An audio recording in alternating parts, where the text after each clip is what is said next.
एक कहावत है, 100 में से 80 बेईमान है, फिर भी देश महान है। ये ढकोसला तो अभी शुरू हुआ है। भारत पहले महान था।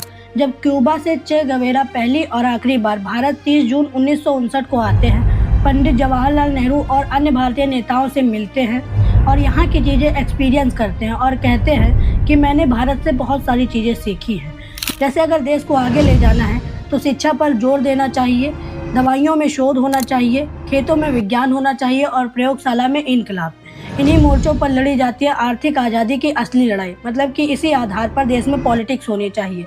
लेकिन अभी क्या देखने को मिलता है, पूरी शिक्षा व्यवस्था सड़कों पर थी और रवि किशन संसद भवन में कह रहे थे कि समोसे का साइज छोटा मिलता है, इस पर कानून बनाना चाहिए। कहीं कटोरी पर छोटा में दे देला, कहीं बड़का मिलाला, कहीं छोटा समोसा मिलता है, कहीं बड़ा मिलता है। जब रवि किशन जैसे लोगों को संसद भवन में भेजोगे तो वो ऐसे ही सवाल उठाएंगे। इनसे ज़्यादा एक्सपेक्टेशन नहीं रख सकते हैं।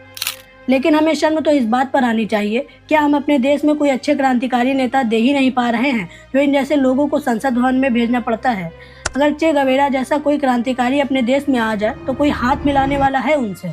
और अंत में मैं बस इतना कहना चाहता हूँ, जैसे आज़ादी के समय भगत सिंह जैसे महापुरुषों की ज़रूरत थी देश को, वैसे अब देश को चे गवेरा जैसे लोगों की ज़रूरत है। तो नौजवानों, वैसे तो पॉलिटिक्स आप अपने अपने समय पर ही करना, लेकिन अभी पॉलिटिक्स का विश्लेषण करो।